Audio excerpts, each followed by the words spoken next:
नमस्कार साथियों, मनुस्मृति दहन दिवस के इस ऐतिहासिक पर्व पर आप सब लोगों को मैं हार्दिक स्वागत करता हूं।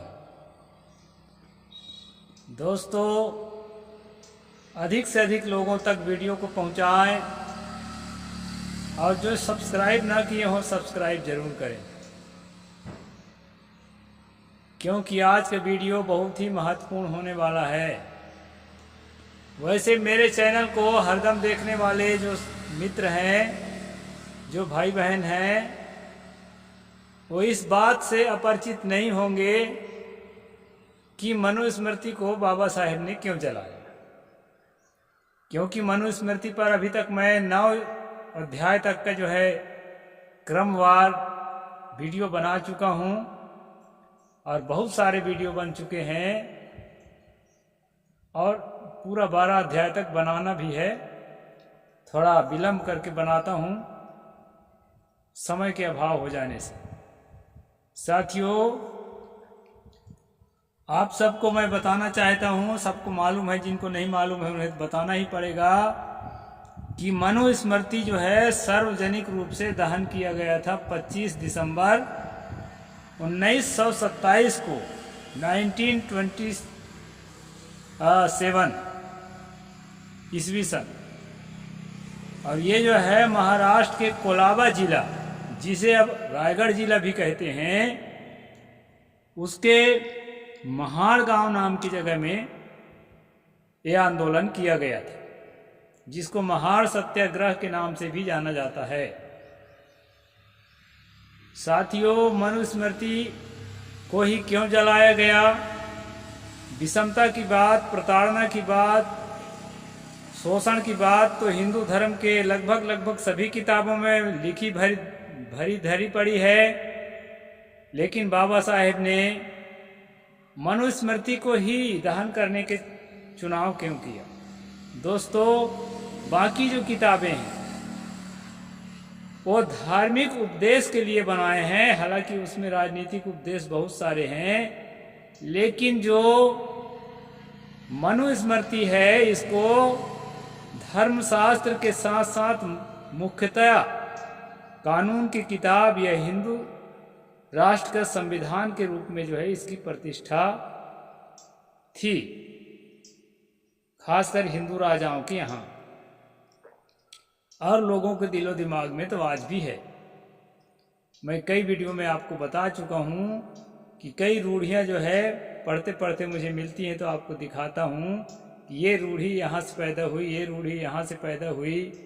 जो गाँव में खाप पंचायत है उस पर भी मैं वीडियो बनाया हूँ कि गाँव में खाप पंचायत है, कैसे आदमी हुक्का पानी बंद करता है, कैसे लोगों को सुविधाओं से वंचित करता है और उसके मौलिक अधिकारों का हनन करता है। ये सारी चीज़ें दोस्तों दिलो दिमाग में आज भी हैं। मनुस्मृति भारत के संविधान भले ही नहीं।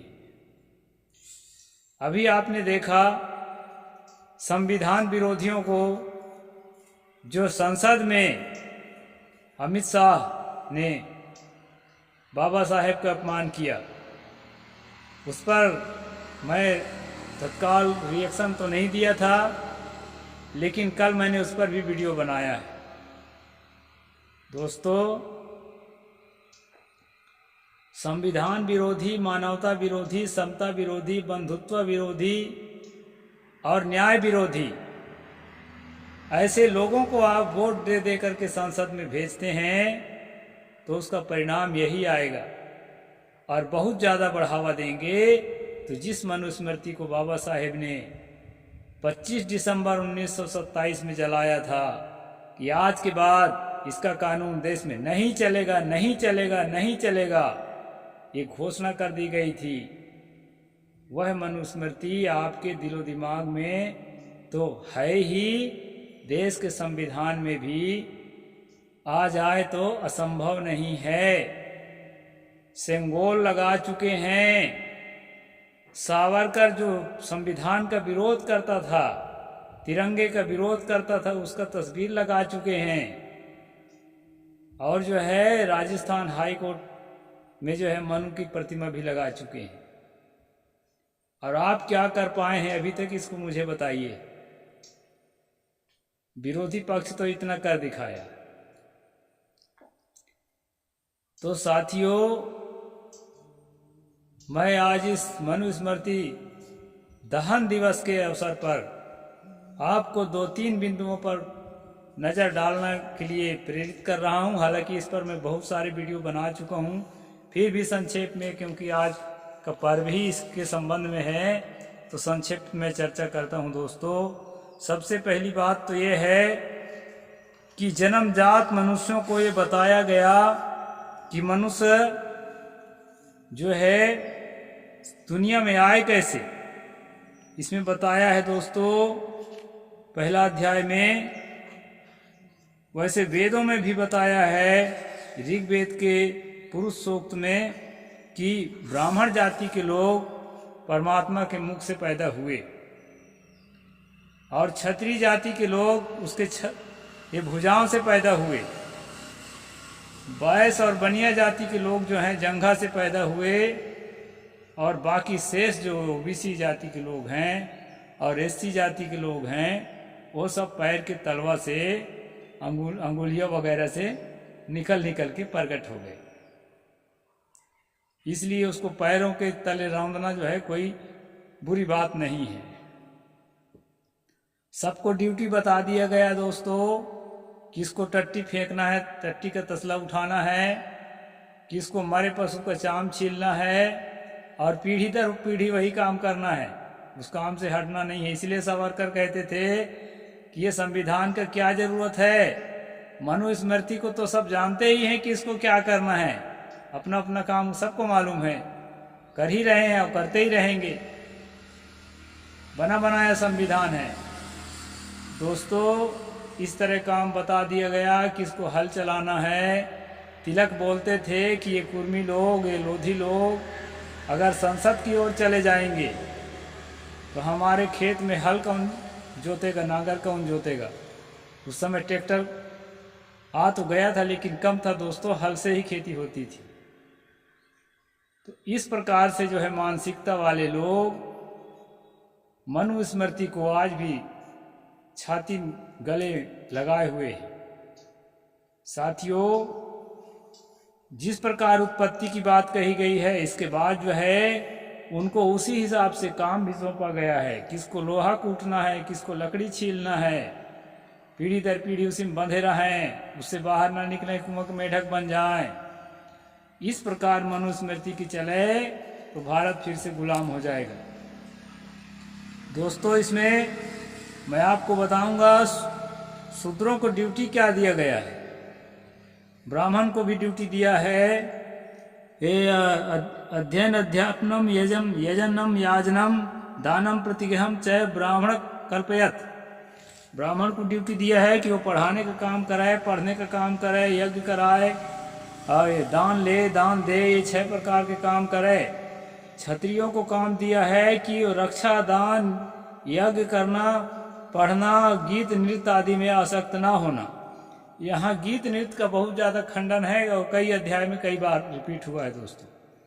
ये 5 कर्म निश्चित किए, और पशुओं की रक्षा करना, दान देना, यज्ञ करना, पढ़ना, रोजगार, सूद पर रुपया देना और कृषि करना, ये वैश्यों के कर्म बताया गया है। हालांकि इसमें से ज़्यादातर काम शूद्र जिसको कहते हैं वही लोग करते हैं।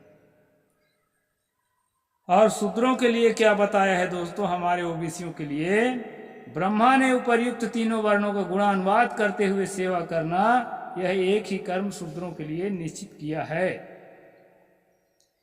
यानी शूद्र जो है, और एक बात ये भी बताया है 92 नंबर श्लोक में कि नाभि के ऊपर पुरुष अत्यंत पवित्र माना गया है, उससे भी सभी अंगों में ब्रह्मा जी के मुख को पवित्र माना गया है। यानी नाभि के ऊपर, ये वैश्य और शूद्र तो नाभि के नीचे से, जंघा से और पैर से पैदा हुए। कुछ लोग यहाँ उरु का अर्थ पेट करते हैं कि पेट से पैदा हुआ है वैश्य करके, लेकिन उरु का अर्थ दोस्तों, उरु तदस्य यद वैश्य, उरु का अर्थ होता है जंघा। उरु का अर्थ संस्कृत में पेट नहीं होता है, इस बात को गांठ बांध लीजिए। तो इस प्रकार जो है नाभि के ऊपर वाले चीज को अत्यंत पवित्र माना गया है और मुख को सबसे ज्यादा पवित्र माना गया है, जहां से ब्राह्मण पैदा हुआ इनके अनुसार। और छतरी भी ऊपर होता है बाह नाभि के, और वैश्य और शूद्र को अत्यंत नीच माना गया है। और शूद्रों में एक भाग और बना दिया गया है दोस्त, जिसके जो है अछूत कहते हैं, जिसको अंत्यज कहते हैं, अति शूद्र, जिसका तो कोई ठिकाना ही नहीं है, उसको छुआना ही नहीं है। इस प्रकार से यहाँ विभाग किया गया है और काम दिया गया है, और अपने अपने काम में लगे रहने की बात कही गई है दोस्तों। ये पहला अध्याय में इस तरह की बातें हैं। और एक दो बात मैं दूसरा अध्याय से भी बता दूं, ताकि जो है दूसरा अध्याय की बात भी आपको समझ में आए।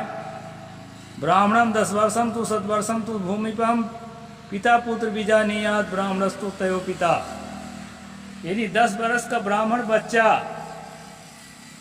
नहीं उल्टा कह दिया मैं, 10 वर्ष का ब्राह्मण का बच्चा और 100 वर्ष का बूढ़ा छत्री, पापा कह के पिताजी कह के 10 वर्ष के ब्राह्मण का प्रणाम करे और पिता की दृष्टि से देखे।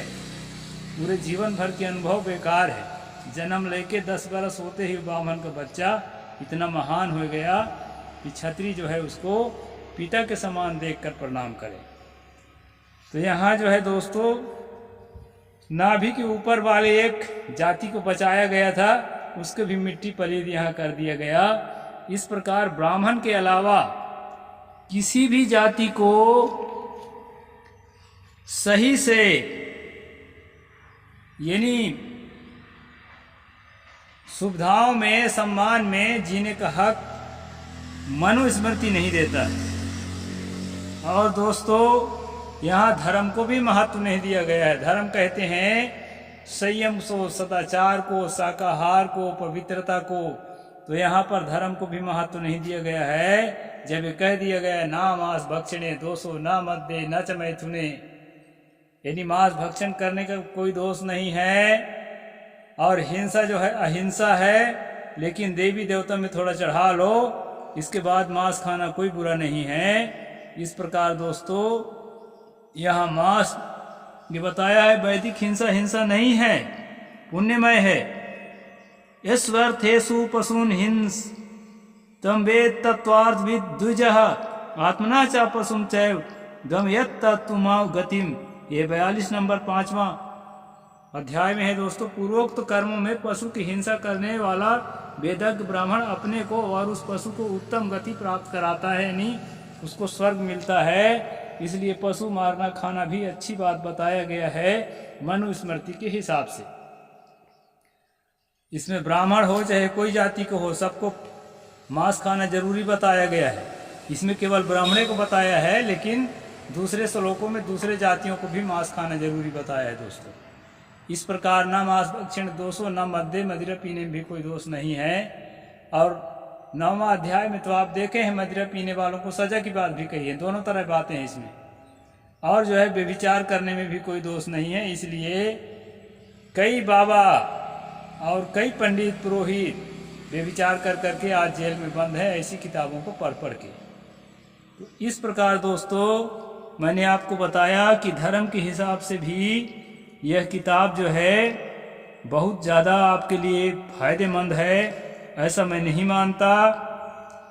इसको पढ़कर इसलिए सुनाता हूं दोस्तों ताकि ठीक से हम समझ सकें कि भारत के संविधान, बाबा साहेब के संविधान के रचना के पहले भारत में हिंदुओं की स्थिति क्या रही हो। इस बात को समझने के लिए एक ऐतिहासिक अध्ययन की दृष्टि से मैं मनुस्मृति पर स्ट्रीम करता हूं। और जो साथी ना देखते हों तो मेरे सारे स्ट्रीम, पिछले स्ट्रीम देखें, क्योंकि आज तो मैं पर्व पर कई अध्यायों पर बात किया हूं, लेकिन उसमें लाइन से पढ़ करके सुनाता हूं पूरा अर्थ के सहित। तो अब एक बात और बता दूं दोस्तों, स्त्रियों की क्या स्थिति है। कुछ लोग कहेंगे शूद्रों के लिए ठीक नहीं है ये मनुस्मृति, तो कम से कम ब्राह्मणों के लिए तो ठीक है होगा। तो दोस्तों बाबा साहेब ने जब हिंदू कोड बिल का कानून लिखा तब से स्त्रियों की स्थिति थोड़ा ठीक है, बहुत ठीक है। और पूरा अगर उसको इम्प्लीमेंट करेंगे, पूरा लागू करेंगे तो एकदम ठीक हो जाएगा। लेकिन दोस्तों उसके पहले जो है क्या स्थिति थी उसके बारे में भी मैं थोड़ा सा प्रकाश डाल रहा हूँ। यहाँ पर कहा है दोस्तों, पिता रक्षति कौमारे भर्ता रक्षति यौने रक्षन्ति स्त्वरी पुत्रा ना स्त्री स्वतंत्र मरहति। स्त्रियों को कोई स्वतंत्रता नहीं है, पिता के अधीन रहे वो जब तक शादी नहीं हुई है। शादी होने के बाद पति के अधीन, पति मर जाए तो बेटा के अधीन रहना चाहिए। और उसको धन में भी अधिकार नहीं बताया है दोस्तों। तो इस प्रकार स्त्रियों को खरीदने बेचने की चीज़ भी बताया है। यहाँ 9वां अध्याय में अब मैं आपको दिखा रहा हूँ, स्त्रियों को खरीदा बेचा भी जा सकता है। इस पर भी मनु ने कहा है, बेचने की चीज़ भी बता दिया है स्त्री को। और दोस्तों यहाँ पर श्लोक नंबर 46 में देखना, बेचने या त्याग देने से स्त्री पति की पत्नीत्व से अलग नहीं होती है।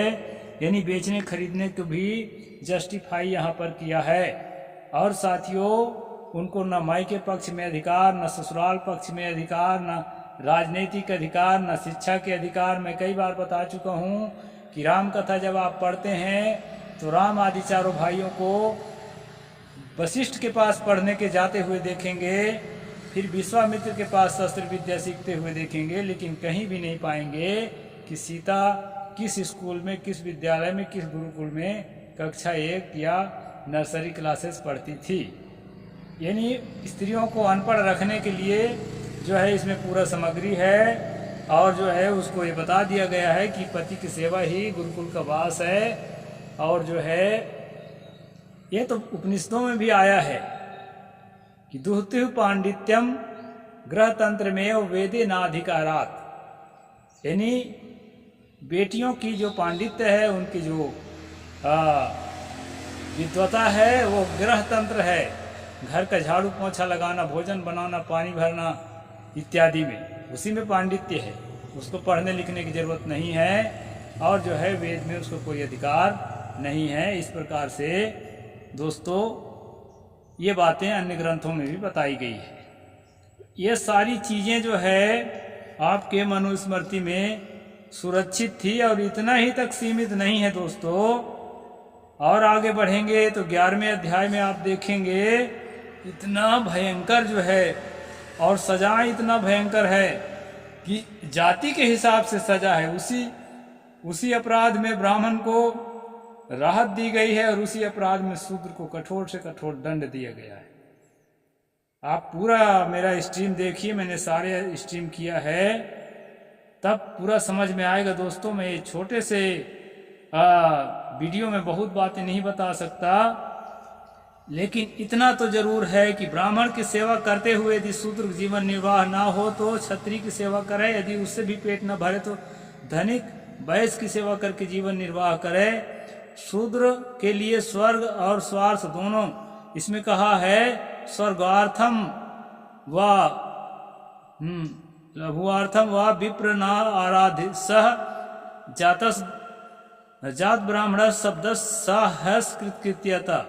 यानी शूद्रों को सेवा करना है, यानी उनके आदेश के अनुसार ही काम करना है। यही सेवा करने में ही उनकी जो है महानता है। ऐसी प्रसिद्धि है कि बहुत अच्छा सेवा करता है, ऐसा अगर कहते हैं तो वही तुम्हारी कृत्यता है। ये 10वें अध्याय के और दोस्तों 122वें श्लोक में ये बात आई है।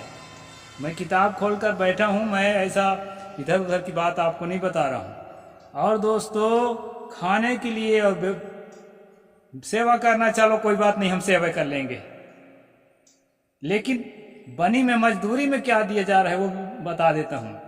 उच्चिष्टन्नम दातव्यम जीर्णानि वसनानि च पुलकाश्चैव धान्यानाम जीर्णाश्चैव परिच्छदा। इस पर पहले भी शायद मैं वीडियो बनाया हूँ। दोस्तों कहते हैं जूठा अन्न खाने को दो। ये ओबीसियों को, शूद्रों को क्या दो खाने को? जूठा अन्न खाने से जो बचा हो उसी को दे दो, जैसे कुत्ते को दिया जाता है। और क्या देना है? जीर्णानि वसनानि च, फटे पुराने वस्त्र जो है उतार करके दे दो, तो ये शूद्र सब पहने। फिर क्या कहते हैं? पुलकाश्चैव धान्य नाम, धान का पैरा, तनस, पुआल, पिराली, जो धान का डंठल है उसको सोने के लिए दे दो, ये डनलप के गद्दा सोने के लिए दे दो को नहीं कहा है। बाबा साहेब के संविधान के पावर से हम लोग डनलप के गद्दे में सो सकने लायक हुए हैं। तो दोस्तों कहते हैं पुलकाश चैव धान्य नाम जीर्णाश चैव परिच्छदा, और पुरानी जो है चीज़ें, टूटे खाट, टूटे पलंग, टूटे छाता इत्यादि भी इसको उपयोग के लिए, टूटे फूटे बर्तन भी दे दो। नई चीज़ का उपयोग करना मना है दोस्तों शूद्रों के लिए। तो इस प्रकार से कानून जो है शूद्र धन नहीं रख सकता है। शूद्रेणापि ही शूद्रेण न कार्यो धन संचय शूद्रा ही धर्मासाद ब्राह्मणेन बाधते। यह 129 नंबर श्लोक है। इसमें ये बताया है कि शूद्र अगर धन का संचय करेगा तो उससे जो है ब्राह्मणों को बाधा पहुंचा सकता है। इसलिए कोई ओबीसी के आदमी पैसा नहीं इकट्ठा करे। इसलिए दोस्तों अभी पिछली पीढ़ी में हमारे लोगों के पास झोपड़ियाँ होती थी। संविधान के ताकत से आज सबके पास जो है अच्छे अच्छे मकान हैं और धन हम लोग संग्रह कर सकते हैं। और हमारे एक साथी आ गए हैं जो शेयर मार्केट में भी धन कमाते हैं, वो भी ओबीसी वर्ग के ही हैं। जिनको धन गठरी बांधने का हक नहीं था वो भी आज जो है धनवान हो रहे हैं। तो इस प्रकार से दोस्तों धन का अधिकार नहीं, मकान का अधिकार नहीं, नया कपड़ा पहनने का अधिकार नहीं और पढ़ने लिखने का अधिकार नहीं। इन सब चीज़ों को लेकर के जब बाबा साहेब भीमराव डॉक्टर अंबेडकर ने देखा कि ऐसा कानून देश में लागू है, इससे देश की जनता तो नरक में भोगती रहेगी। इसलिए दोस्तों 25 दिसंबर 1927 को यानी आज ही के तारीख को मनुस्मृति का सार्वजनिक दहन किया गया था। अब इस कानून को हमेशा हमेशा के लिए ख़त्म करके बाबा साहेब ने जो संविधान लिखा, जो कलम चलाया, जिसके कारण आज हम पढ़ रहे हैं, लिख रहे हैं, अफसर बन रहे हैं, नेता बन रहे हैं और देश विदेश में अपना नाम कमा रहे हैं और पैसा इकट्ठा कर रहे हैं, अच्छे अच्छे मकान बना रहे हैं। दोस्तों ये मनुस्मृति को जला करके आज ही के तारीख को और बाबा साहेब ने अपना संविधान हम लोगों को दिया, देश को दिया, जिसके कारण यह संविधान हमारा शान मान और आन बान शान है। और यह तिरंगा हमारा आन बान शान है, जो कि बाबा साहेब जैसे महान जो महामानव हैं उनकी देन है। इसलिए बड़े उत्साह के साथ आप सब लोग जो है मनुस्मृति दहन दिवस मनाइए। और जो है ये मनुस्मृति दोस्तों मैं किताब खोल करके और आपको सारी बातें सुनाया। इसमें किसी भी प्रकार से अपनी ओर से मैंने कोई बात नहीं मिलाई। इसमें लिखा है ठाकुर प्रसाद पुस्तक भंडार, कचौड़ी गली, बनारसी, और ये सारे धार्मिक किताबों का प्रकाशन है दोस्तों। तो अपनी ओर से मैंने कुछ भी नहीं सुनाया है और ना मैं किसी मनु से या किसी रामकृष्ण से न मेरी कोई दुश्मनी है। लेकिन इन रामकृष्णों के, इन ब्रह्मा विष्णुओं के राज में जो कानून चलता था, जिसको बाबा साहेब ने ध्वस्त करके आज का संविधान हमें दिया है, उसकी वास्तविकता को दिखाने के लिए मनुस्मृति दहन दिवस आज 25 दिसंबर को मैंने वीडियो बनाया। और दोस्तों सभी भारतीयों तक इस वीडियो को पहुंचाने के लिए आप लोग जो है चैनल को मदद करें। आज के प्रसंग में बस इतना ही। आप सबको बहुत बहुत मंगल कामना कि आप सब लोग जो है मनुस्मृति दहन दिवस मना रहे हैं और मैं भी मना रहा हूँ। तो बड़ी खुशी है दोस्तों कि आज हमारे पास ऐसा संविधान है कि एक बच्चा है, एक कन्या है, हर आदमी जो है अपने अपने जीवन में जो भी करना चाहे, जो भी अच्छा काम करना चाहे, अपने अच्छा काम को अंजाम दे सकता है, पढ़ लिख सकता है, आगे बढ़ सकता है। हमारा हाथ पैर कोई नहीं रोक सकता। और संविधान को बदलने के मूड में जो अभी वर्तमान का सरकार है, इसके भी नहीं चलने देंगे। हम सब जो है संविधान के लिए अपने आप को कुर्बान करने के लिए तैयार हो जाएं और संविधान की रक्षा करना है, जिसमें फंडामेंटल राइट्स जो हैं मानवता के अनुरूप है। और सदगुरु कबीर साहेब के जो बीजक सदग्रंथ है, उसमें जो जाति भेद को, स्त्री पुरुष भेद को ख़त्म करके और मानवता की स्थापना करने की बात कही गई है और सबको जो है अन्न में धन में बराबर हक देने की बात कही गई है। वो सारी चीज़ें जो है दोस्तों भारतीय संविधान में आ गई हैं। इसलिए हम सबको भारतीय संविधान का सम्मान करते हुए, बाबा साहेब को नमन करते हुए और हमारे बहुजन महापुरुषों को नमन करते हुए मैं अपनी बात को यहाँ पूरा करता हूँ। साहेब बंदगी, जय जोहार, जय भीम, नमो बुद्धाय, जय भारत।